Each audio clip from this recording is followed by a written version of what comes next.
tal? ¿Cómo estamos? 21 y 1 minuto, 33 grados la temperatura en estos momentos en Ciudad Capital.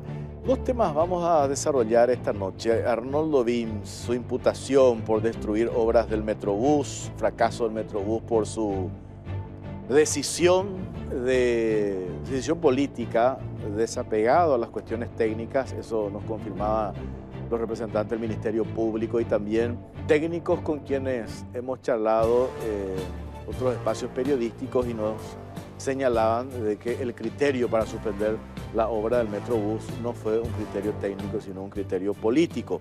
Vamos a hablar con una de las agentes fiscales que investigó, la doctora Jamie Adle. Vamos a tener un contacto con ella y también vamos a hablar de esto que decidió también la Fiscalía, el sobreseimiento definitivo del exministro de Obras Públicas y Comunicaciones, Ramón Jiménez Gaona, las obras del Metrobús cuando entrega el CARTES, el gobierno, a Mario Abdo Benítez. Las obras tenían 40% de avance y eso está respaldado con documentaciones. Y vamos a hablar con el abogado Ricardo Preda, que es uno de los representantes legales del exministro de Obras Públicas y Comunicaciones, Ramón Jiménez Gaona. Y el tema principal que vamos a tocar esta noche, de vuelta, es muy importante porque nuestro país hoy está ante el dilema de la jubilación. Estamos hablando de una reforma absolutamente inevitable y vale hacer esta valoración en momentos en que nuestro país discute la urgente necesidad de una reforma jubilatoria, mirar las experiencias a nivel regional nos parece que es importante. Por ejemplo, nosotros nos fijamos y vamos a mostrar en este capítulo de la Caja Negra, observamos países como Uruguay, como Chile, que ofrecen modelos distintos, pero igualmente nos parece importante aportar como un elemento ilustrativo. El caso de Uruguay, recordemos que ese país llegó a consolidar un sistema mixto que combina reparto solidario y ahorro individual con reformas graduales que fueron orientadas a enfrentar el envejecimiento poblacional y también esto que tiene que ver con la presión fiscal de largo plazo. Y en lo que respecta a Chile, en cambio, está transitando el camino inverso, un esquema históricamente privatizado hacia un modelo mixto que incorpora un seguro social, mayor aporte empresarial y mecanismos de compensación para corregir desigualdades estructurales. Ambos casos nos refleja una misma realidad. Sistemas previsionales en América Latina están bajo tensión. Y la pregunta obligada y que nos tenemos que hacer, y de hecho lo estamos haciendo en nuestro país, es la siguiente: ¿cómo garantizar jubilaciones sostenibles, suficientes y justas en sociedades que envejecen con mercados laborales frágiles y con recursos fiscales absolutamente limitados? Y para enfrentar la seguridad social es, en el fondo, discutir qué tipo de nuevo contrato social puede sostener un país en las próximas décadas. Mucho se debatió respecto a este tema todo el mes de enero.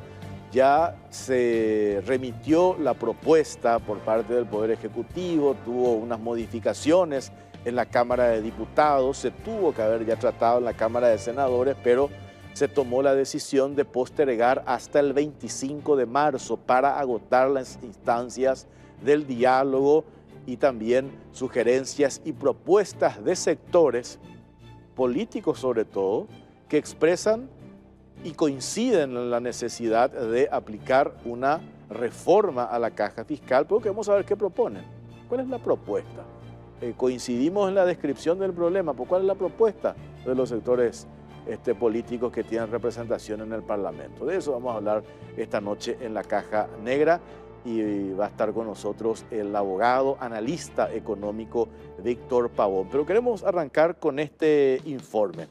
El modelo chileno, ¿en qué consiste? A ver el material.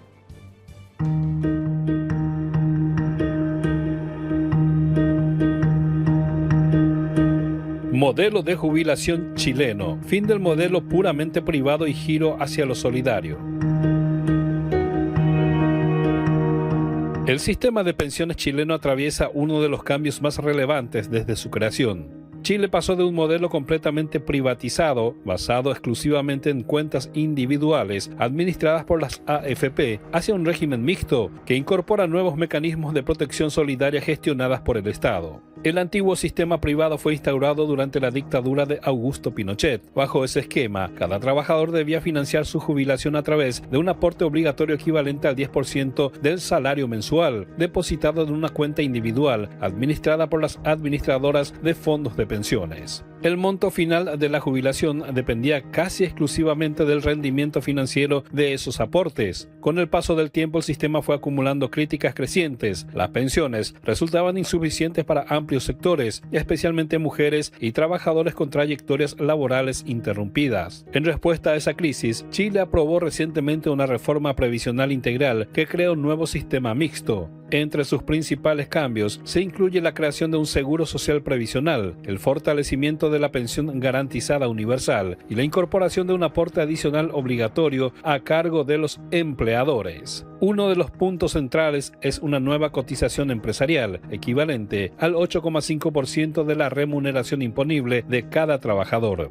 Este porcentaje se distribuye en tres componentes. Hasta un 6% se deposita de manera gradual en la cuenta individual del trabajador, reforzando el ahorro personal. Un 1,5% se destina a un fondo con rentabilidad protegida, diseñado para financiar beneficios adicionales, y un 2,5% alimenta un fondo autónomo de protección previsional, orientado a compensar desigualdades estructurales, como las diferencias en expectativas de vida, además de cubrir prestaciones vinculadas a invalidez y sobrevivencia. La reforma establece así un nuevo pilar, el seguro social, que complementa la capitalización individual. Este seguro busca reconocer los años cotizados, mejorar las pensiones de quienes aportaron durante largos periodos y corregir brechas históricas, particularmente las que afectan a las mujeres. Las prestaciones del Seguro Social se pagarán junto con los beneficios acumulados en las cuentas individuales, configurando un esquema integrado de jubilación. La normativa también establece la incorporación automática de los trabajadores dependientes al nuevo sistema, cada vez que inician o reinician actividades laborales. Si bien se mantienen las edades actuales de jubilación, la reforma introduce beneficios adicionales para quienes tengan historiales extensos de cotización, especialmente mayores de 65 años. Chile intenta así corregir uno de los principales dilemas previsionales de la región: cómo equilibrar ahorro individual, sostenibilidad financiera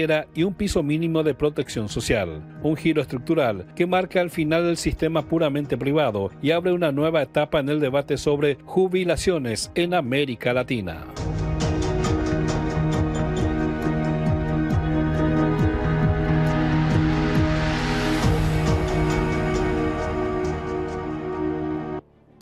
Víctor Pavón, ¿qué tal? ¿Cómo te va? Buenas noches. Buenas noches, ¿cómo estás, Jorge? Siempre es un gusto compartir contigo. Muy bien. Muchas cosas se dijo, pero hay una coincidencia, de hecho lo hablamos en otros espacios periodísticos. Todos coincidimos en la necesidad de una reforma. Así como está esto ya es inviable.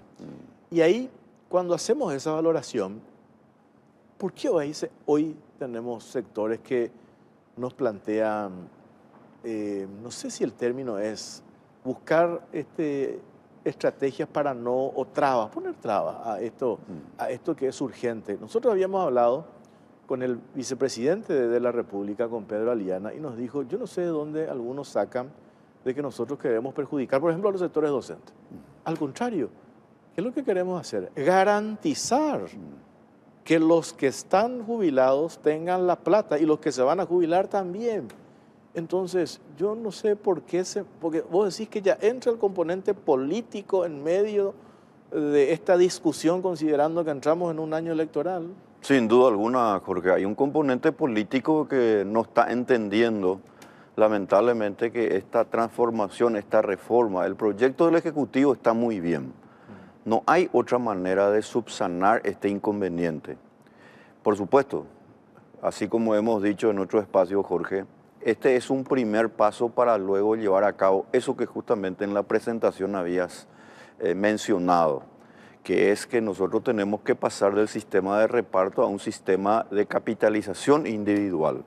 ¿Y por qué es necesaria esta reforma? Precisamente para garantizar a los sectores que hoy lamentablemente ya tienen un inconveniente, porque hoy se está financiando con los impuestos.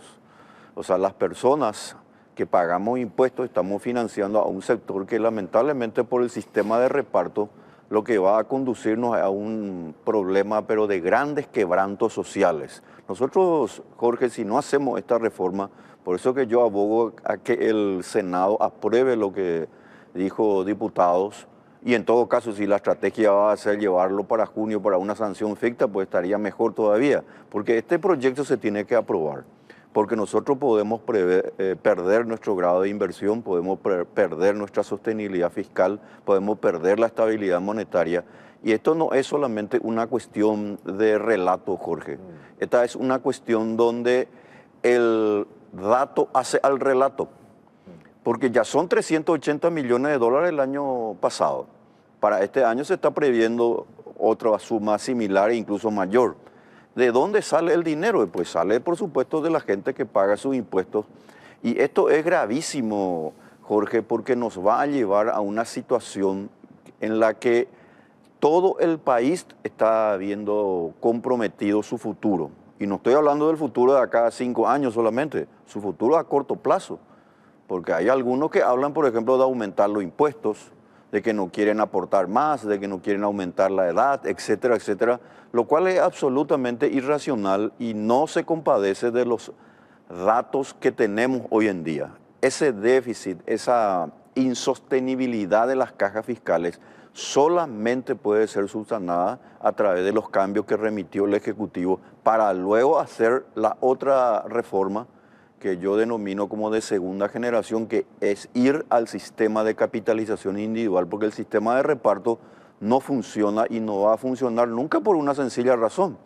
Cada vez más son las personas que obviamente se jubilan en comparación a la gente que aporta, y en consecuencia lo que tenemos es algo que no se puede cambiar. Los sistemas jubilatorios siempre fueron privados, Jorge. Claro. El sistema jubilatorio no es estatal, el sistema jubilatorio es privado, la gente aporta para luego tener en su vida ya pasiva, digamos, en el sentido de que ya no va a poder conseguir un empleo en el empleo activo, una suma de dinero para poder disfrutar de la jubilación. Y eso solamente se puede hacer con el sistema de capitalización, que funcionó muy bien en Chile hasta que lamentablemente ahí ciertos grupos para mí de izquierda en Chile lo modificaron e hicieron el sistema también de reparto y un sistema mixto. El sistema mixto no funciona porque deja condicionado nuevamente a que siempre haya un aporte estatal que se vuelve incontrolable. Tenemos este material, el modelo uruguayo. Vamos a compartir también Uruguay, 2 modelos para mirar, me parece, y aprender, ¿verdad? Nosotros decíamos cuando planteamos este tema, ¿cómo se da en la región? Hay experiencias positivas, experiencias negativas. Yo no sé si hace falta que nosotros tenemos que descubrir la pólvora, como se dice, pero me parece interesante mirar también modelos regionales. Modelo Uruguay, a ver, ¿en qué consiste?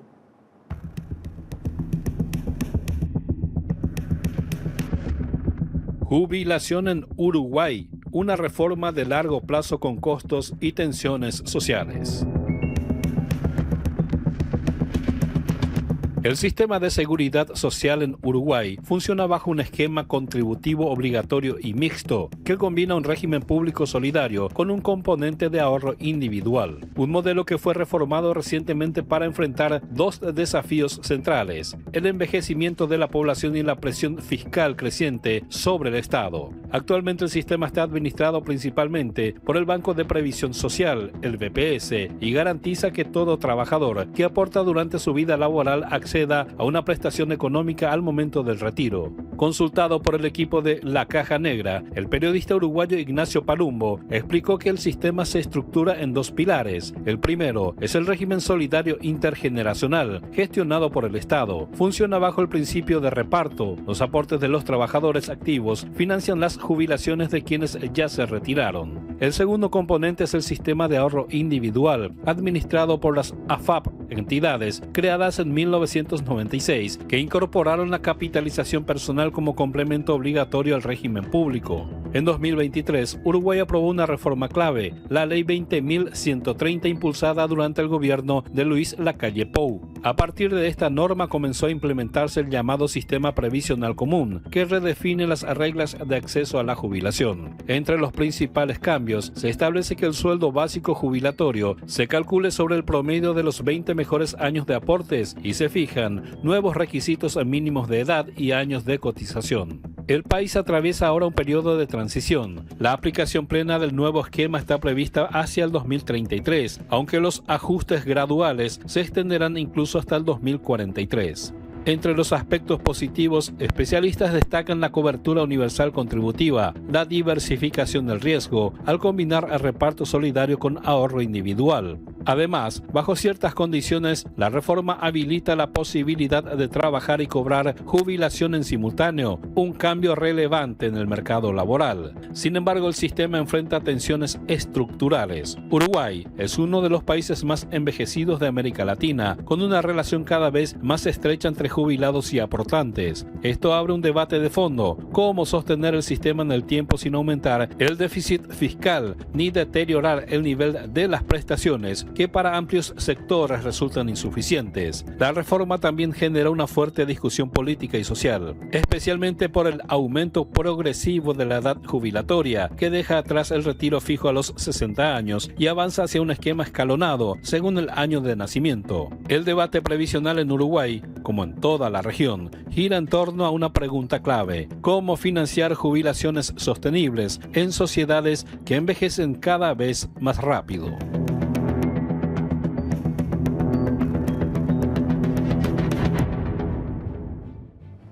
Me compartieron, Víctor, lo que después de la postergación de su tratamiento en el Senado, porque se dieron reuniones con el sector del Magisterio Nacional y también con los funcionarios magistrados, que estaban ellos tanto preocupados.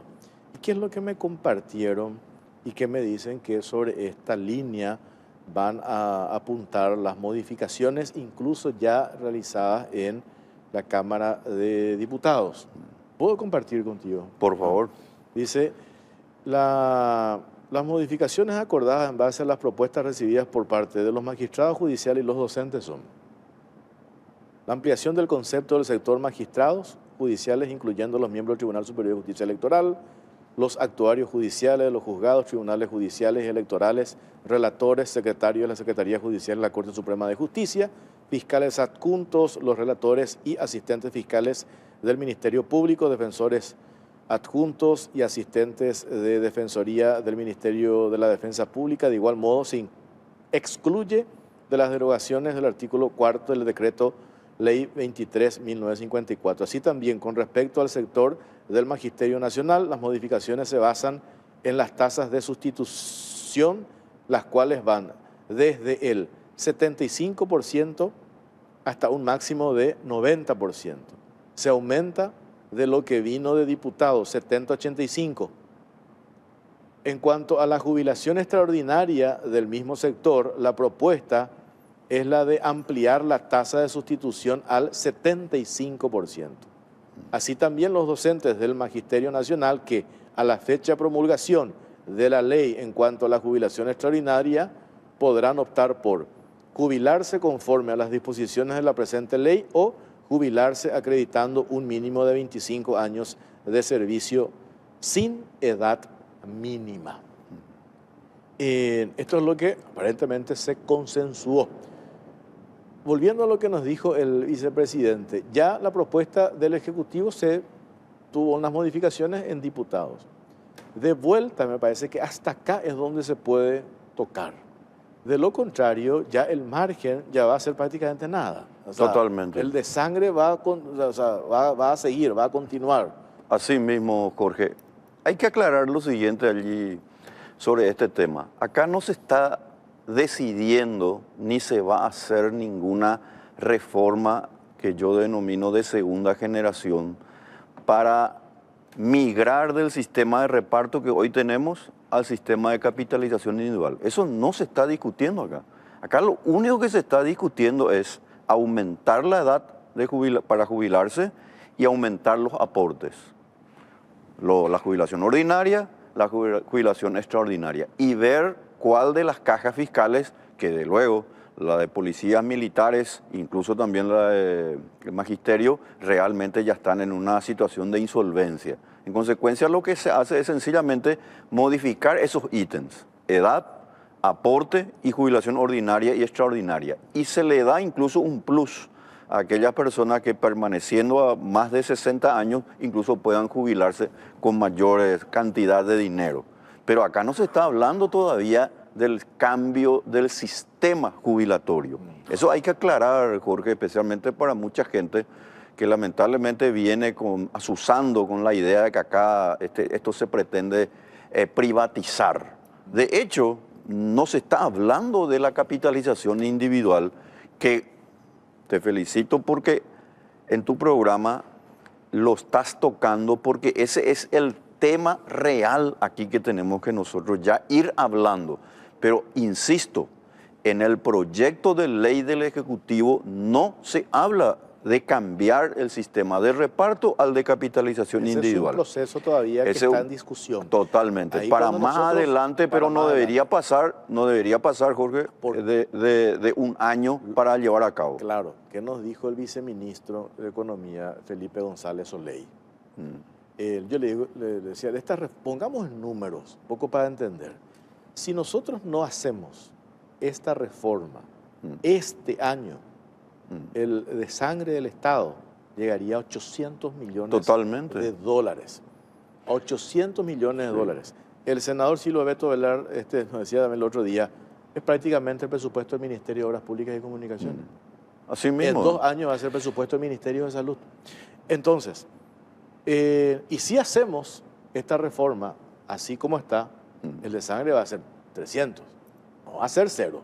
Totalmente. 300. Bueno, y ahí es donde viene eso que... Ese es el tema central, Jorge. Vos estás diciendo, pero de una manera tan clara, que hay que decirle a la audiencia, a la gente, que ciertamente este cambio que se va a llevar a cabo todavía no es el cambio para realizar una reforma de fondo, pero va a evitar que esa sangría, esa hemorragia, o mejor dicho, la cantidad de dinero que pagan los contribuyentes para mantener las cajas fiscales se vuelvan insostenibles. Porque si nosotros no hacemos este cambio, lamentablemente el gobierno, incluso el actual gobierno, ni siquiera estoy hablando del próximo gobierno, el actual gobierno va a ver comprometido su estabilidad monetaria, fiscal e incluso, diría yo, otras cuestiones de ámbito internacional que se han logrado con este gobierno. 2 grados de inversión cuando se tiene un valor intangible que significa credibilidad y confianza hacia los mercados internacionales, diciendo que aquí hay posibilidades de invertir porque las finanzas públicas están básicamente saneadas. Si esto no se sanea, pues lo que vamos a hacer es que todo se empiece a contaminar. Y esa contaminación, Jorge, va a ser tan grave que al final nosotros nos vamos a estar perdiendo una oportunidad precisamente para hacer la reforma de fondo, que es la de comparar el sistema de reparto con el de capitalización individual, que todavía no se está haciendo. En realidad el gobierno no propuso ese cambio. El gobierno lo que propone es sencillamente que la hemorragia, exactamente, o esta sangría que proviene del dinero de los contribuyentes que estamos aportando, no se incremente con suba de impuestos o sencillamente con emisión incluso monetaria. Porque ¿de dónde sale el dinero, Jorge? El dinero no sale de un árbol ni sale de una cuestión en la que el Estado por una varita mágica dice, acá vamos a obtener 10 millones, 20 millones, 300, no. De algún lado sale el dinero, o se sale del ahorro y la inversión, o sale sencillamente de una emisión artificial de dinero producido por el Banco Central. Eso es lo que la gente quiere, o sea, ganar un poco de tiempo para que después venga la pérdida del grado de inversión, venga la insostenibilidad fiscal y tengamos muchos quebrantos sociales. Yo escuché 3 narrativas que utilizan para que no se dé esta reforma. Y ahí yo digo, por un lado, una narrativa del sector sindical, el más radical, un sector docente, y por otro lado un sector político, la izquierda, Esperanza Martínez, y el otro sector haciendo referencia al costo político que esto podría llegar a generar. Lo que me decía el otro día un representante del sector sindical docente, y yo dije, pues esa es una excusa cuando te plantean, yo no sé de dónde salió ese dato, no sé si vos manejás, según informe del BIP, te dice. En Paraguay se roba 10% del presupuesto general de la nación. ¿Cuánto? Casi 2.000 millones de dólares. Si nosotros dejamos de robar eso, vamos a tener la plata. Entonces vos decís, en el discurso, ponele que suene bien. Cuando te dice, dejemos de robar, que es abstracto, ¿verdad? Es abstracto porque dejemos de robar. Si a mí me dicen no se roba, yo sería un iluso, un ingenuo, ¿verdad? Si digo que no se roba. Ahora, eso plantear, dejemos de robar y ahí va a sobrar la plata para calzar las cajas fiscales. Entonces eso es plantear algo que va a ser imposible. Pero además, Jorge, ¿para qué nosotros vamos a irnos tan lejos si lo que se está haciendo a través del actual modelo que muchos están defendiendo es sencillamente también una forma de robo? Claro. O sea, si vos tenés 100 y te falta otros 100, ¿de dónde sale ese 100? O mejor dicho, para ponerlo bien en números, ¿de dónde sale esos 380 millones de dólares que ahora financian a las cajas fiscales? Y sale del dinero de la gente que está de alguna manera financiando esas cajas fiscales. Eso en términos directamente de lo que se está haciendo es un salvataje. Pero ese salvataje es insostenible, como hemos dicho desde el comienzo, porque sencillamente mañana van a ser, o mejor dicho, este año van a ser 450 millones, después va a ser 600 millones de dólares. Y después, por supuesto, esto ya va a ser un desastre a tal punto que lamentablemente no va a haber posibilidad de generar este debate. Y quiero nomás aclarar un tema, Jorge, porque me parece interesante decir que la gente habla del sistema de reparto como una cuestión solidaria y la de capitalización individual como una cuestión egoísta que solamente le beneficia a algunos. No, lo más solidario es que cada persona aporte para su jubilación, que cada persona aporte, como estaba explicando ahí el avance que habías hecho, que la persona aporte para su jubilación y una parte se haga para negocios rentables pero seguros, que puedan incrementar tu jubilación. Ese es el mejor sistema. O sea, el sistema de jubilación siempre debe ser privado. Y en consecuencia, si es privado, cada uno va a calcular cuál va a ser su margen de rentabilidad, a qué año se quiere jubilar. Por lo tanto, el gran debate, Jorge, es realmente, nosotros tenemos que seguir con este modelo obligatorio, porque acá hay que meterle también al IPS. El IPS tiene el mismo fundamento del sistema de reparto, que también hay que cambiar. Hay que dejar que la gente elija dónde colocar su dinero, claro, porque ese es en esencia el principio constitucional por el cual se dice que toda persona tiene derecho a disfrutar finalmente de su propia propiedad privada. Tu salario, tu ingreso, mi ingreso, los ingresos de la gente son de su propiedad privada y el Estado no debería inmiscuirse en esa cuestión. De hecho, es una forma. Sí. Por eso que el sistema de capitalización individual es el más solidario al final, porque permite que ese dinero que vos estás aportando, una parte, que puede ser 1,5 o 2%, pueda ser utilizado para fomentar el ahorro interno. El ahorro interno es lo que va a generar la inversión en nuestro país. No es el ahorro confiscatorio o el ahorro coactivo por el cual lamentablemente el sistema de reparto tiene y que nos va a llevar a una situación que ya hoy tenemos como resultado ese déficit de 380 millones de dólares. La otra línea argumentativa escuché a la senadora Esperanza Martínez. Es decir, esta no es una reforma per se, es un parche que en realidad viene para responder a las recetas de los organismos internacionales a fin de que este gobierno pueda obtener nuevas líneas de crédito. ¿Qué decía? No. Mira, yo creo que hay que manejar y administrar un relato que sea racional, Jorge. Pero son los que tienen que votar. No, por supuesto, tiene todo el derecho de decir lo que quiera la senadora, pero yo creo que lo que primero nosotros tenemos que pensar es en la gente. La gente que en cualquier momento va a dejar de cobrar su jubilación o va a cobrar menos.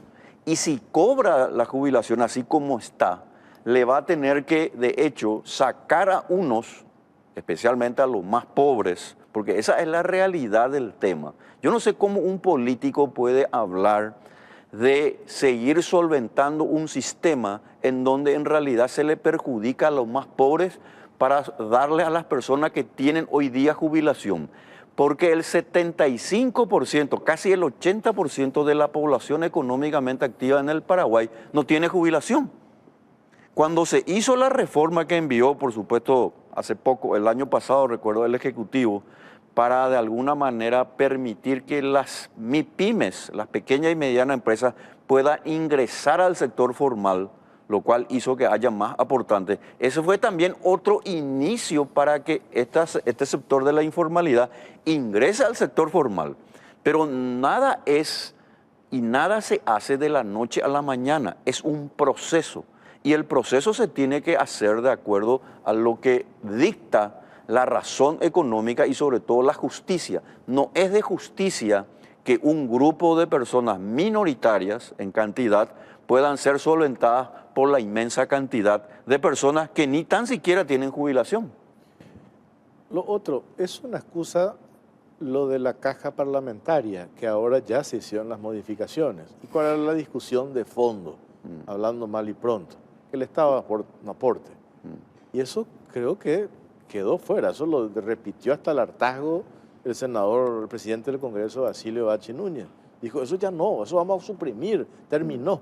Entonces dejen de usar eso como excusa para no tratar esta cuestión. Efectivamente, mira, el tema del aporte obligatorio es un problema realmente, Jorge, porque conculca y sanciona de manera negativa el derecho de las personas a elegir.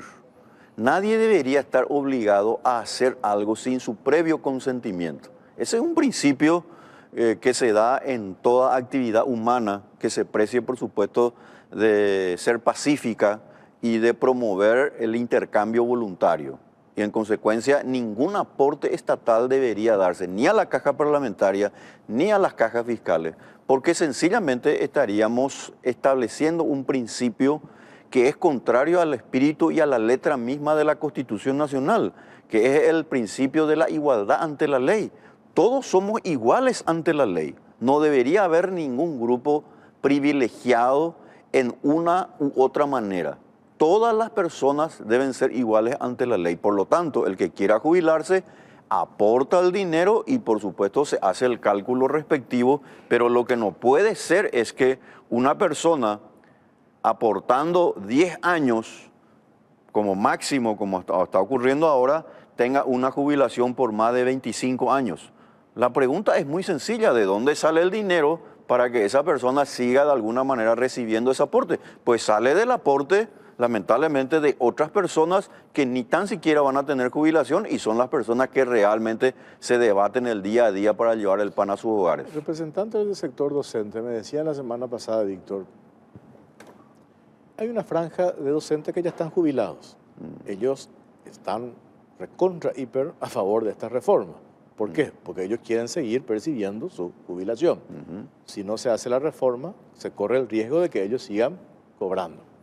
Después tenés otro sector del gremio docente, que son los más duros, digamos, por toda la movilización de la semana pasada, hay una franja importante que dice: queremos esta reforma, nosotros estamos aportando y queremos también tener la garantía de que nos paguen cuando nos toque la edad para jubilarnos. Pero en el medio hay una franja, no más de 20.000, por eso preguntamos, y no más de 20.000, de un sector activo, docente, que ya les queda 3, 4 años para acogerse, así como está hoy la ley, al beneficio de la jubilación. Ellos sí están están re preocupados porque dicen: espera un poco, a mí me faltaba 3 años, ahora tengo que laburar 10 años más para lograr. Esa es la franja que hoy es más resistente a acompañar. Entonces, cuando nosotros hablamos de una reforma justa,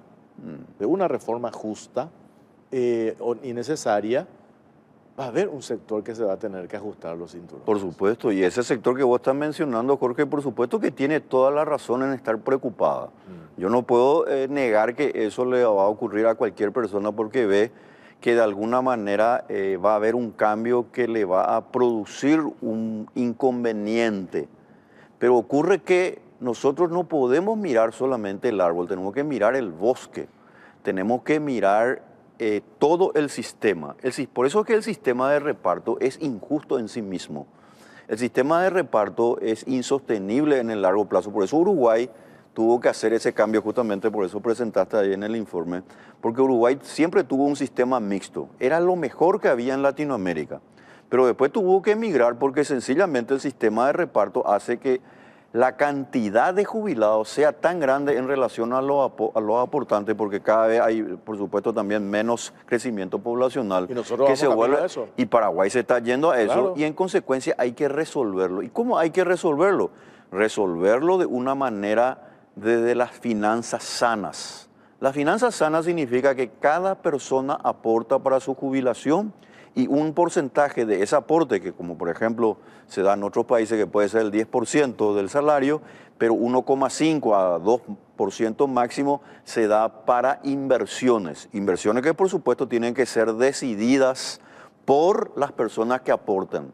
Entonces hay un control recíproco. Y yo ya soy celoso de que eso se coloque. Exacto, porque vos vas a recibir en el sistema de capitalización individual, cada persona debe recibir mensualmente el grado de rentabilidad que va teniendo ese 2% que está aportando, claro. Además de lo que ya, por supuesto, el porcentaje mayor, que sería, supongamos, el 10%. Esa es una discusión ese posterior. Es el mejor sistema. Sí, y ese es el debate más importante, claro, que nosotros tenemos que hacer, Jorge. Y yo desearía que este gobierno lo haga ya a fin de año o a inicio del próximo año.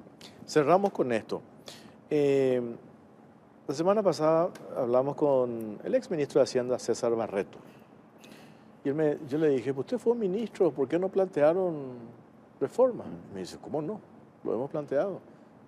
Me dice él, cuando todavía no fue ministro durante el último tramo del gobierno de Nicanor, en el 98, yo un equipo de economistas, nosotros planteamos reforma. Lo que pasa es que nunca hubo voluntad política. Y todos los gobiernos dijeron: no, porque pues nosotros vamos a hacernos cargo de este problema. Pateamos para adelante. Y eso me decía también, la tercera vez que lo menciono, porque tuvimos una larga charla al aire, el vicepresidente Aliana. Dice: nosotros sentimos hoy la necesidad de plantear esto, porque, ojo, que podía ser también fácil para nosotros. Bueno, ya nos quedan 2 años y medio y tirámonos para adelante. Pero hay una responsabilidad política que en la historia le van a demandar, le van a decir: che, ustedes tuvieron la oportunidad de plantear esto y no lo hicieron. Y este es el momento. Por eso yo digo que cuando se habla del costo político, que habría que ver hasta qué punto es real ese costo político, pero involucrarle en esto a todos los sectores, Víctor. Totalmente. No solamente al oficialismo. ¿Qué dicen los candidatos? ¿Qué dice Vins, imputado ahora? Sí. ¿Qué dicen los otros candidatos? ¿Qué dice la oposición? ¿Qué dicen los liberales? ¿Qué dice el sector de la izquierda? Y eso nos lleva a un tema de fondo, Jorge, que es lo que se llama la comunicación persuasiva. Yo creo que el gobierno debería, ahora que vamos a tener ya nuevo jefe de gabinete, por cierto, ¿verdad?, abocarse también a tener realmente voceros que expliquen este tema. alguien o un grupo de personas, por supuesto siempre es alguien, una persona, tiene que explicarle a la gente, pero no una vez al mes, como se pretende, sino que todos los días, esto es lo que está sucediendo, esto vamos a hacer porque si no va a ocurrir esto. Decirlo de una u otra manera, lo más sencillo o hasta lo más complicado en términos técnicos, pero hay que salir a explicar, porque como bien dijiste, Jorge, no hay mejor forma de cambiar y sostener lo que se está haciendo en el Paraguay que haciendo reformas. Si nosotros no hacemos las reformas como la que nosotros estamos hablando, que es apenas el comienzo, pues sencillamente todo lo que se ha logrado se puede perder. La sostenibilidad fiscal, la estabilidad monetaria, el grado de inversión y por supuesto estas inversiones que están viniendo, lo que estamos viendo del Brasil que están viniendo, todo eso se va a perder con un costo todavía mayor, que Paraguay es un país mediterráneo. Nosotros no tenemos las ventajas estratégicas o geoestratégicas que tiene Brasil y Argentina. El costo del Paraguay en términos de su comercio internacional es prácticamente de casi el 25%. Y aún así, Paraguay realmente está siendo llamativo, gana mercados internacionales. ¿Pero por qué también hace eso? Porque tenemos un fundamento, del cual estuvimos hablando, que hacen posible que nosotros podamos competir con dos gigantes que están a nuestro lado, que son Argentina y Brasil. Si nosotros no hacemos este cambio, pues sencillamente vamos a quedarnos como furgón de cola. Gracias, Víctor, por tu tiempo. Muy Al amable. contrario, gracias a vos, Jorge. Hacemos una pausa a la vuelta, ya nos metemos en el tema de la imputación a Arnoldo Wims sobre el seguimiento Ramón Jiménez Gaona, tema Metrobús. Nos metemos a la vuelta de la pausa, ya venimos.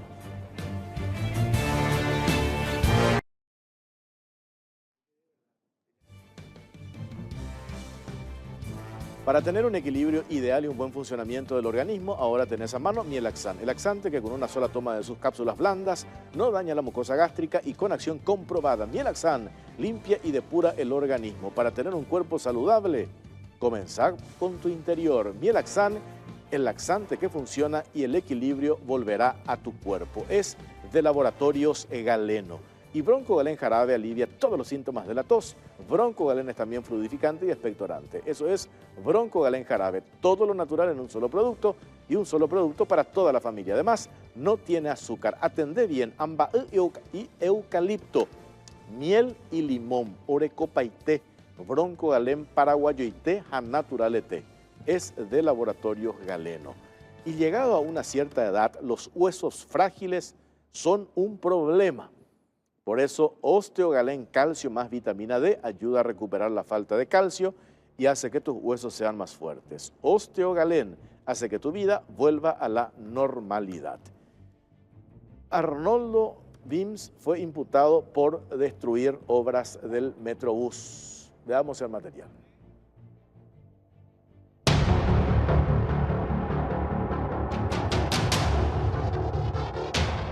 Arnoldo Wims fue imputado por destruir obras del Metrobús. El precandidato abdista a la presidencia de la República, Arnoldo Wims, fue imputado por presunta lesión de confianza y daños a obras construidas del fallido Metrobús. En paralelo, la Fiscalía solicitó el sobreseimiento definitivo de su predecesor, Ramón Jiménez Gaona. El equipo de fiscales conformado por Natalia Silva, Jamie Atle y Giovanni Grisetti imputó al exministro del Ministerio de Obras Públicas del gobierno de Mario Abdo Benítez por los supuestos hechos punibles de lesión de confianza y daño a obras constituidas.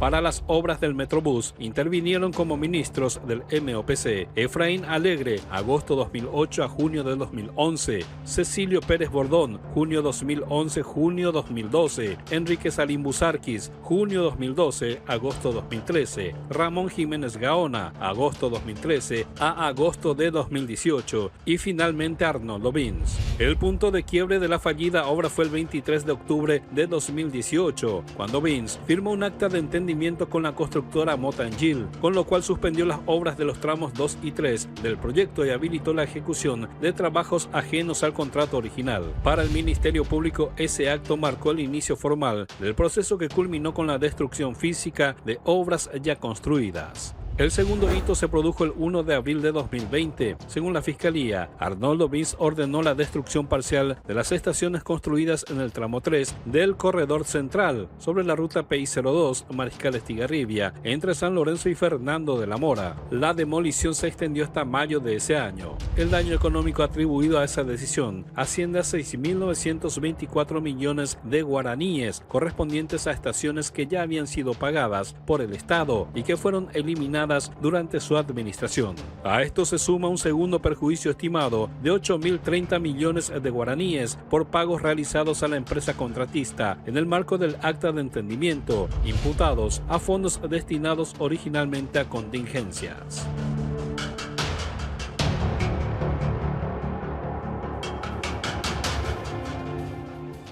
Bueno, está en línea la doctora Jamie Adle, una de las fiscales que investigó este caso, y vamos a hablar con ella. ¿Qué tal, doctora? ¿Cómo le va? Buenas noches. Bien. ¿Me escucha, doctora? Sí, te escucho. Ahí. Bueno, a ver, sé que ya hablaste un montón, pero para de vuelta focalizar en dos cuestiones. Quiero arrancar con el tema del sobreseimiento a Ramón Jiménez Gaona, el ex ministro de Obras Públicas y Comunicaciones. ¿Cuáles fueron los elementos objetivos que ustedes analizaron para determinar que no existen razones para que el exministro siga atado, vinculado a un proceso, imputación y acusación? ¿Cuáles fueron esos elementos, doctora? Bueno, nosotros tuvimos, en esta causa hay muchísimos elementos objetivos. Hay varios informes técnicos, informes periciales, informes del MOPC, está el laudo arbitral. Solicitamos todos los antecedentes del laudo arbitral, todos los antecedentes de la obra.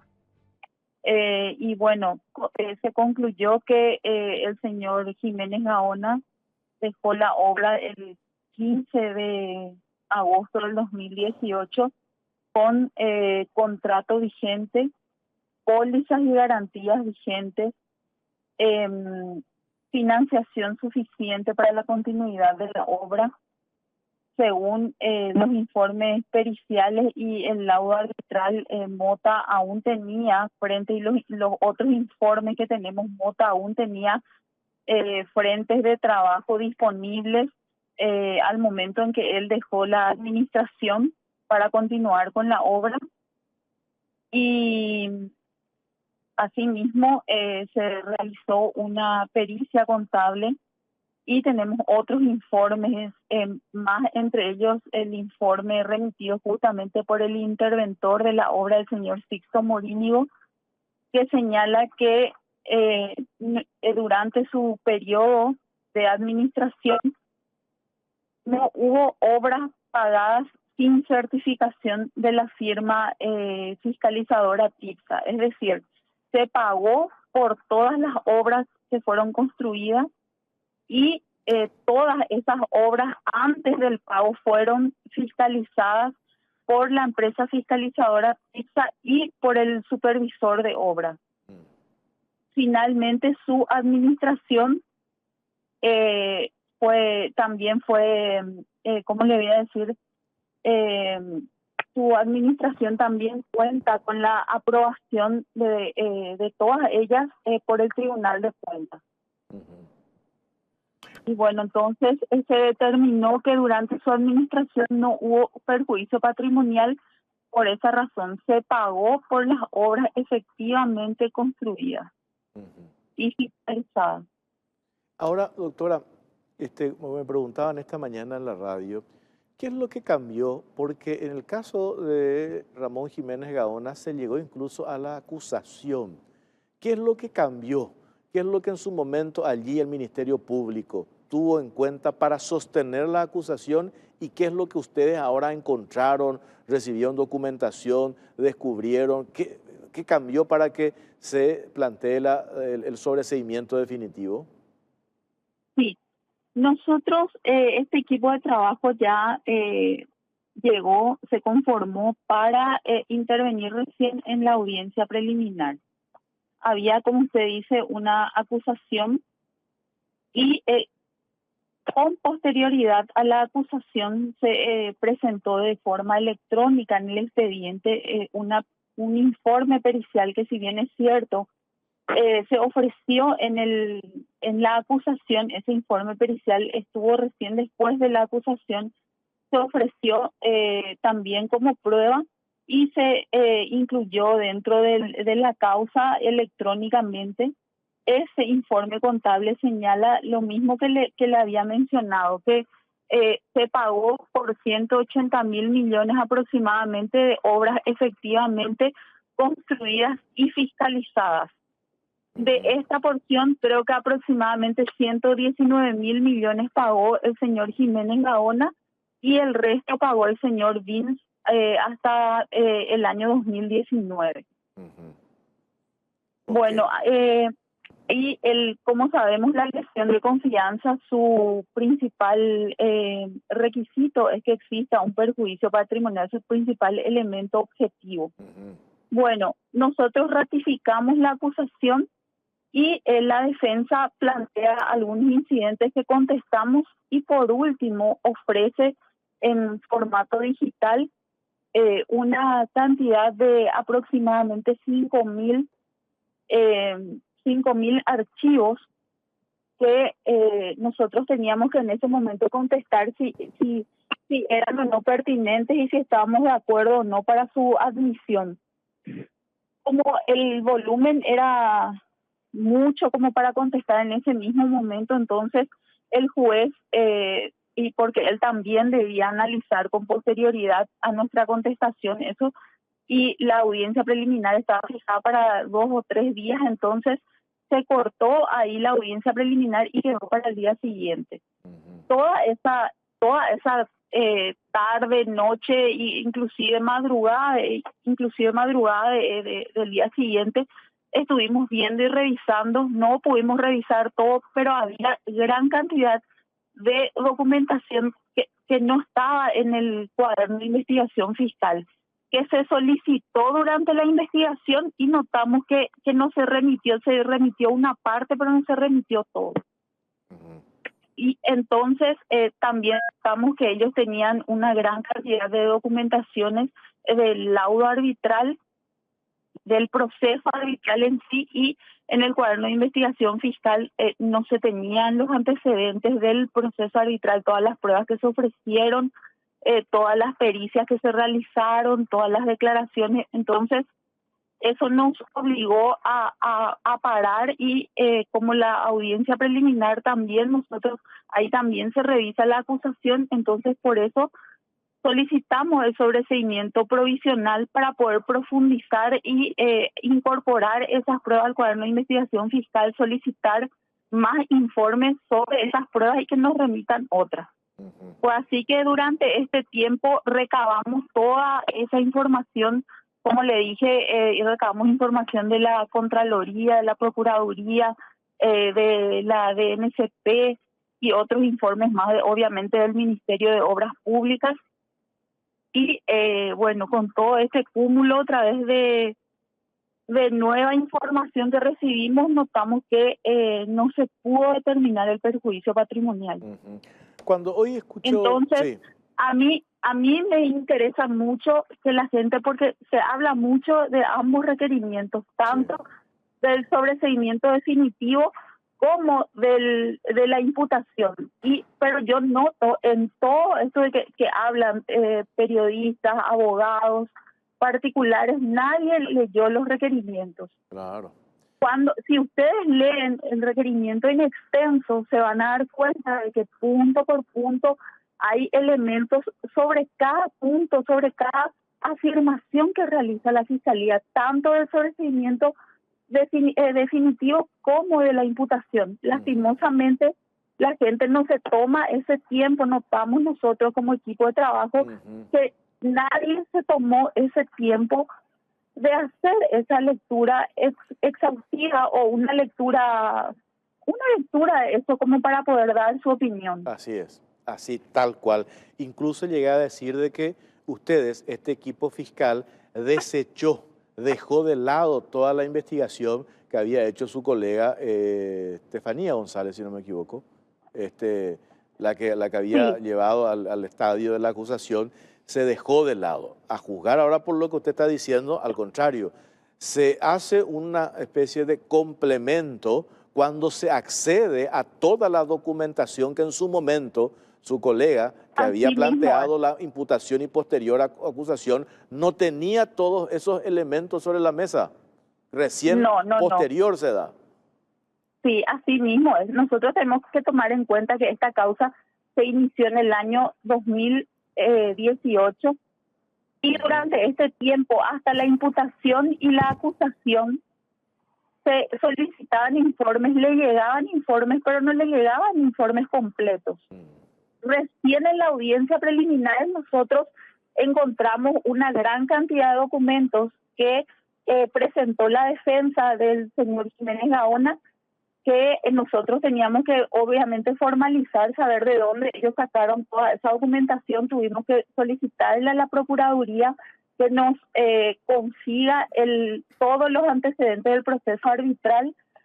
Tuvimos que solicitarle mayor informe al MOPC y ahí pudimos complementar esa información que a ella no le llegó de manera completa. Ya. Pasamos a lo siguiente, dejamos de lado el sobreseimiento definitivo de Ramón Jiménez Gaona. Caso Arnoldo Vims, para tomar la decisión de la imputación. ¿Cuáles son esos hechos punibles, visibles que ustedes hallaron? Bueno, en su caso, analizada toda la documentación que nos llegó, encontramos que el 13 de agosto del 2018, la firma Mota presenta un preaviso de suspensión de obras, señalando que le faltaban frentes para continuar con la obra. Posterior a eso, en los primeros días de septiembre firman un acta de entendimiento donde el preaviso se extiende por otros, creo que 46 o 49 días más. Y en ese tiempo el ministerio, el MOPC, se compromete a realizar algunas gestiones urgentes.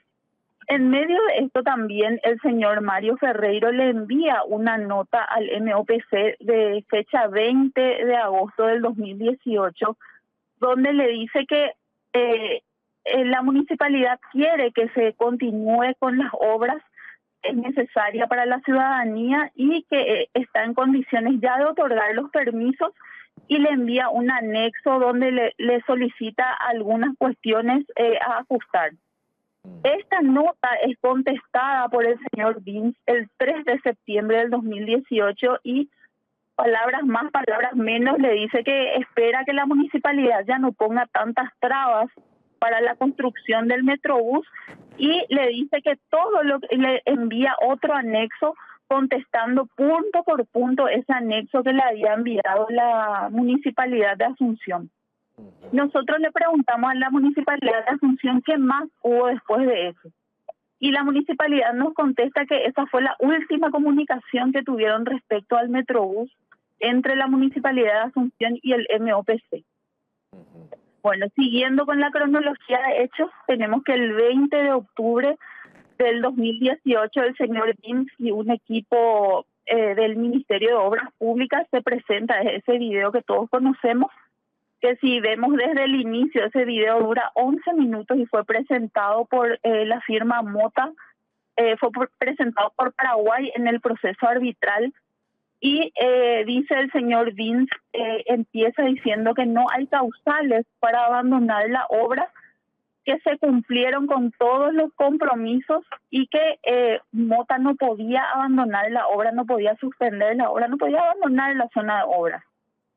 Bueno, en consecuente con eso, el 23 de octubre del 2018, el interventor del proyecto, nombrado por el señor Vims, y el supervisor de la obra, que ya venía de la administración anterior, le envían a Mota una intimación diciéndole que no podía abandonar la zona de obras, que eso sería un incumplimiento de contrato, y le intimaban a que vuelva a construir, o sea, que continúen construyendo.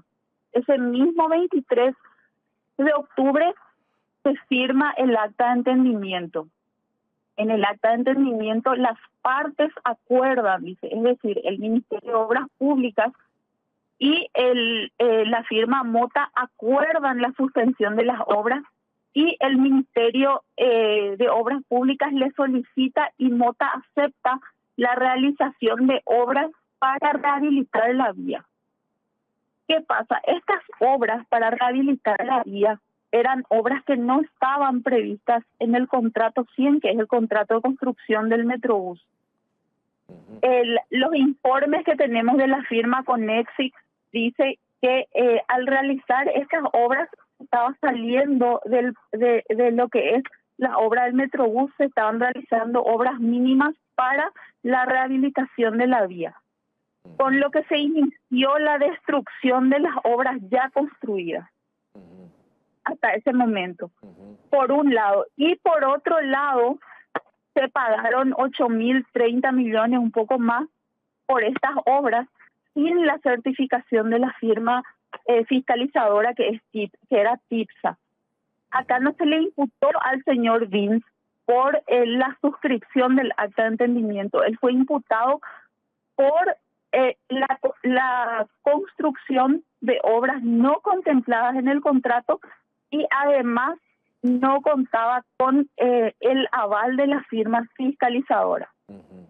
Bueno, siguiendo con la cronología, tenemos otro hecho puntual que es la finalización del informe de intervención dispuesto por el señor Vince, que culmina en junio del año 2019. Ese informe de intervención abarcó tanto el componente de reconversión urbana como el componente BTR, que es el bus de tránsito rápido, el Metrobús, ¿verdad? Bueno, en este informe se le comunica al señor Vince que desde diciembre del año 2018 la vía, el tráfico fluye con normalidad, dice textualmente el informe. Y después le da 3 opciones. Una es, creo que era replantear la obra, el otro abandonar el proyecto y el otro no recuerdo, pero abandonar el proyecto le dice de ninguna manera, que la obra debía continuar. Y lo que ellos aconsejaban era replantear el proyecto de modo a que los frentistas no se vean tan afectados. Pero le dijo que en todos los casos la obra debía continuar. Bueno, el siguiente hecho es en el año, ya al siguiente año 2020. Sí. En enero del año 2020 se tenía que renovar la póliza de fiel cumplimiento del contrato. El MOPC le comunica eso a la firma Mota y la firma Mota en un principio se niega.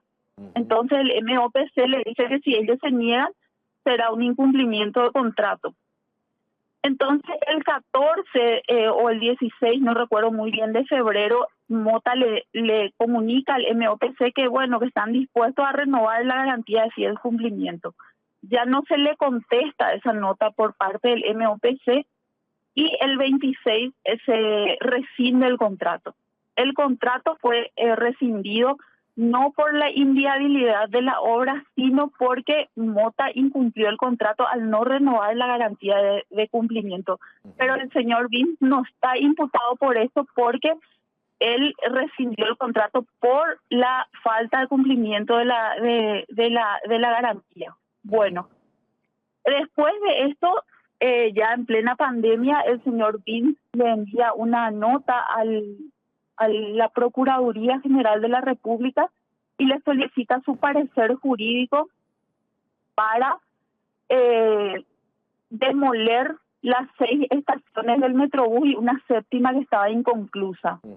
Y le dice que, o sea, los argumentos que utiliza son para mitigar el tránsito en la zona, y estábamos en cuarentena total cuando eso. Y le dice también, la otra cuestión era para reutilizar los bienes de la obra en hospitales. Bueno, La Procuraduría le contesta rápidamente esa nota y le dice que bueno, si tiene que demoler, puede demoler, pero con un dictamen técnico previo que le habilita a demoler. Sin ese dictamen, y que le tenía que comunicar sobre el resultado del dictamen a la Procuraduría y a la Contraloría. Sin ese dictamen previo, nosotros no tenemos hasta ahora, le consultamos a la Procuraduría, le consultamos al MOPC, le consultamos a la Contraloría, si les llegó ese dictamen técnico previo y tuvimos contestación negativa de los tres entes. Y la demolición, según el informe del MOPC, se había iniciado el 1 de abril y terminó a finales en el mes de mayo. Y bueno, y eso es lo que en eso se basa la imputación. Como le digo, para nosotros como equipo de trabajo, y ya que tanto se viralizó nuestra imputación, es importante que la ciudadanía y todos puedan conocer los hechos y conocer los elementos que nosotros tuvimos en consideración para tomar esta decisión. Clarísimo, clarísimo, doctora, este relato cronológico que está haciendo y que clarifica exactamente qué fue lo que sucedió. Una cuestión nomás, porque he escuchado reiteradas ocasiones cuando quieren sostener de que el MOPC, inclusive la era Ramón Jiménez Gaona, no liberó la franja del dominio en su totalidad, por lo tanto era inviable seguir con la obra. ¿Qué se responde a eso? Bueno, eso fue largamente debatido en el proceso arbitral. En primer lugar, el contrato no dice que tiene que tener, la firma contratista tenía que tener el 100% de la zona, del tramo de los 18 kilómetros liberados. Lo que tenía que tener era siempre zona de obras liberadas, o sea, lo que no tenía que tener siempre zona de obras liberadas. Y la construcción era progresiva justamente porque se trataba de una zona urbana superpoblada. Entonces, tanto el laudo arbitral como el informe de Conexic y otros informes más, inclusive el de la Contraloría, señalan que cuando Mota decide presentar la nota de preaviso de suspensión de obras y a la fecha del acta de entendimiento todavía tenía suficiente zona de obras liberadas como para continuar con la obra. Okay. O sea que sí se cumplía con el contrato. Ok, clarísimo. Doctora, gracias por su tiempo, muy amable. Bueno, hasta luego. Hasta luego. La agente fiscal Jamie Adle, escucharon ustedes este relato cronológico de cómo se fueron dando los hechos. Por un lado, para determinar el sobreseimiento definitivo de Ramón Jiménez Gaona, exministro de Obras Públicas y Comunicaciones, y la imputación a Arnoldo Wims, también exministro de Obras Públicas. Hacemos una pausa cortita, venimos enseguida.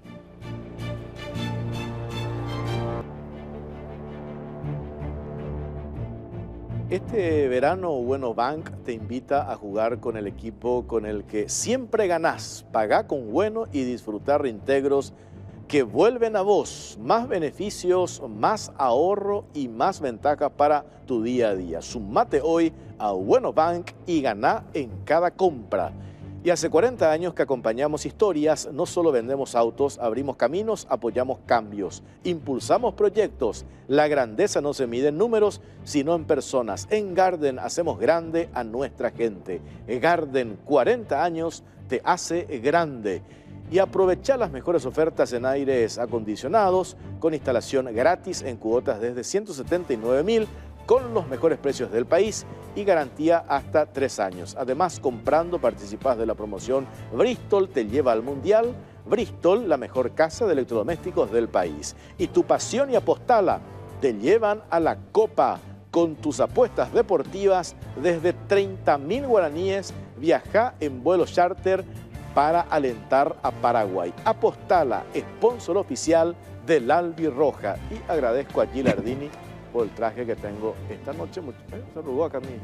Muchas gracias, Gilardini, porque estaba así, entonces apreté y me arrugó. Muchas gracias, Gilardini, por el traje que tengo esta noche. Doctor Ricardo Preda, ¿cómo te va? Buenas noches, Jorge. Saludos a la audiencia y bueno, un placer siempre estar acá. ¿Sabes qué me queda picando una cuestión? ¿Cómo es que se llegó, el caso Ramón Jiménez Gaona, vos abogado del ex ministro de Obras Públicas y Comunicaciones, se llega hasta la instancia de la acusación y estás atado 10 años a un proceso? ¿Cómo se explica eso, doctor? Bueno, mi intervención en el proceso justamente comienza en la audiencia preliminar, es decir, yo no fui abogado de Ramón durante esos largos años de investigación, sino mi intervención inicia en la audiencia preliminar en la cual él es acusado. Y como bien lo decía la doctora Adle, la acusación presentada por su colega se basaba en información sesgada e incompleta proveída por el Ministerio de Obras Públicas, obviamente bajo la administración del gobierno de Mario Abdo Benítez. Por lo tanto, la imputación, así como la acusación, tenía como base información insuficiente, que, como bien lo explica la doctora Adle, la defensa se la incorpora en la audiencia preliminar y ahí se dan cuenta este equipo de trabajo compuesto por la doctora Adle, por la doctora Silva y por el doctor Grisetti, que en realidad el caso fue construido sobre información suficiente, que tampoco es responsabilidad de la colega que había acusado, sino de quienes le proveyeron la información. Ellos, al reanalizar toda la información que nosotros, con la defensa que ya tenía con los colegas Tarek Tuma y Alcides Cáceres, que ya incorporamos en la audiencia preliminar, más otra información que ellos lograron incorporar durante el provisional, se dieron cuenta que en realidad el caso, así tal cual se había imputado y acusado, no era tal. De hecho, que la pericia contable de la Fiscalía, ya en ese momento, presentada al día siguiente de presentada la acusación, decía que no había perjuicio patrimonial. Claro. O sea, dicho de una manera coloquial para que un profano lo entienda, era como decir que estamos hablando de un caso de homicidio donde no había un muerto, sino que la persona estaba viva. Entonces, si el perito de la Fiscalía te estaba diciendo, controlé cada pago que ordenó Ramón Jiménez Gaona y cada pago tenía una contraprestación equivalente. Es decir, se pagó por esta copa y está la copa. La copa vale lo que pagó Ramón. Entonces, eso no es un perjuicio patrimonial. Ahora, ¿por qué no está la mesa completa? Bueno, la mesa completa no está, obviamente, pero no porque Ramón haya pagado por la mesa completa. Ramón pagó hasta la mitad.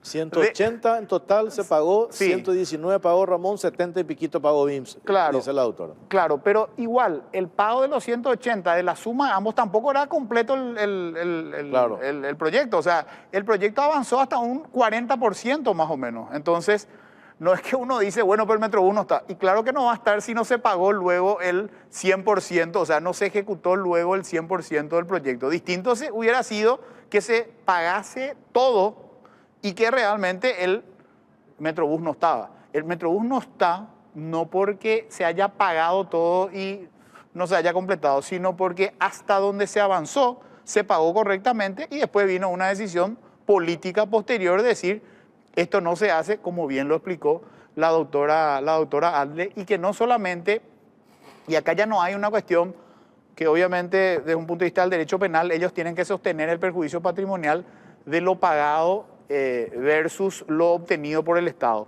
Por un lado le atribuyen a BIMS haber pagado más de 8.000 millones por obras que no estaban en función al cumplimiento del fin del proyecto de Metrobús. Y por otro lado, un perjuicio de más de 6.900 millones por haber destruido obras realizadas.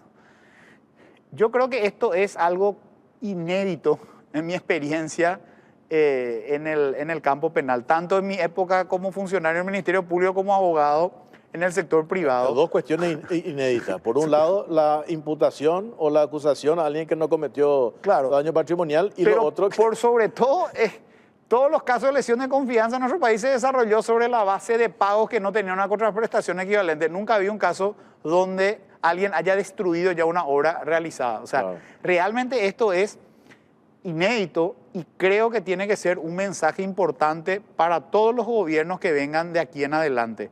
Un país serio se construye sobre la base de ir sosteniendo lo que el gobierno anterior, claro, políticas públicas. Claro. Igual que este gobierno terminó varias de las obras iniciadas correctamente por el gobierno anterior y no llegó por A o B o C motivo, porque toda obra, sea grande o pequeña, siempre tiene inconvenientes, tiene retrasos, etc. Lo que no se puede hacer es que ante el primer problema uno directamente diga, no, ¿sabe qué? Vamos a destruir todo lo que se hizo.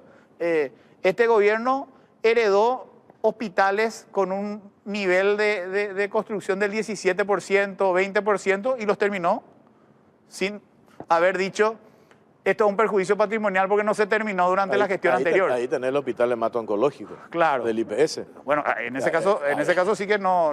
Ahí se chuparon toda la plata con un banco, el banco del Grupo Sucolillo, el banco Atlas desapareció la plata, tuvieron que hacer una reingeniería financiera para conseguir plata y hoy está a punto de terminar ese hospital, ¿verdad? Claro, pero hablando de las obras del gobierno, del Poder Ejecutivo, de este gobierno, terminando obras del gobierno anterior, si nosotros aplicamos la misma lógica que aplicó Vince y el gobierno de Mario Abdo en el Metrobús, tenía que haber una imputación por cada obra no concluida en el gobierno de Mario Abdo, porque este gobierno decía yo no voy a continuar. Eso es inaudito, o sea, eso es algo absurdo y creo que esto tiene que ser un mensaje de que un país no se construye de esa manera. O sea, yo puedo tener problemas políticos, puedo tener diferencias políticas contigo, etcétera, pero lo que no puedo hacer es no solamente causar un perjuicio de más de 14.000 millones de guaraníes, porque ese es el perjuicio penalmente relevante, pero lo que no se cuenta es el perjuicio que no se puede sostener penalmente porque esas no son las reglas del derecho penal, que es el perjuicio a los más de 300.000 centralinos y asuncenos que se perdieron un sistema de transporte digno, porque eso es uno de los puntos que muy bien lo explica la imputación de Vince. Dice, acá no solamente que no hubo ningún plan de cuál era la opción al Metrobús.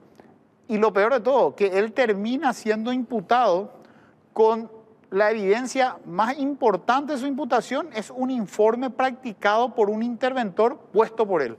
Es decir, hay que aplaudirle acá al señor Sixto Morinio, que fue el interventor, porque él hace un informe y dice, la única opción que no se puede tomar es abandonar la obra. Y esa es la opción que tomó Vince. Por eso yo, para cerrar, doctor, porque ya se me fue el tiempo, yo rescato dos opiniones en esto, porque escuchamos todo el tema de la persecución política, la vendetta, la justicia, bla, bla, bla, bla, ¿verdad? Yo digo bla, bla, bla, porque no, como dijo la doctora, inclusive algunos colegas periodistas no llegaban a leer incluso el acta de imputación. Simplemente hay una narrativa construida y que repiten como loros hasta el hartazgo, ¿verdad? Rescato la opinión de Callizo, del concejal Callizo, de Pablo Callizo. ¿Por qué? Uno no es colorado. No, y para nada, y no es afín a... Y no es cartista, no es peñista, no es oficialista. Es un técnico. Y tuvo una postura sobre el tema Metrobús desde un principio. Históricamente, yo desde siempre lo leí. Y coherente. Sí. Y hoy dice el destructor. Hoy le imputaron al destructor del Metrobús. Entonces yo rescato que él, y ahora lo mataron en redes sociales, le dicen entregado al cartel. No, él mantiene una línea coherente. Y la otra opinión, la del ingeniero José Tomás Rivarola.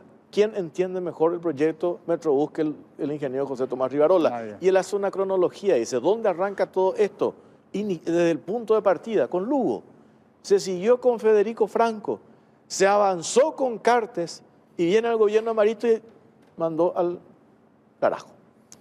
Generando esto que hoy se sostiene en la imputación, que es el daño patrimonial, que hay que aclarar. No le están acusando a Vince de que vos sos un ladrón. Claro. No lo están diciendo, tampoco no digo que no lo sea, ¿verdad? Pero en la imputación no dicen que él es ladrón. No. Dicen destruiste una obra claro, sin tener un respaldo técnico, sino político. El delito de lesión de confianza no es un delito de enriquecimiento, es un delito de causar perjuicio. Entonces, acá la imputación para Vince no dice que Vince se quedó con dinero. Lo que dice es básicamente le causaste un perjuicio al Estado de manera injustificada. Es decir, pagaste por una obra que no hacía el fin del proyecto y por otro lado destruiste obras que habían sido construidas y que costaron 6.900 millones. Esto que contó la doctora, 180.000 millones se pagaron.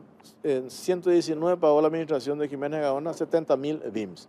Eso que él pagó, 2 años o un año después se fue y destruyó. Sí. Y eso le generó otra vez gasto al Estado, Claro, al MOPC. Y a eso hay que sumarle, obviamente, que uno de los motivos por los cuales se termina perdiendo el arbitraje es, claro, la gestión del gobierno.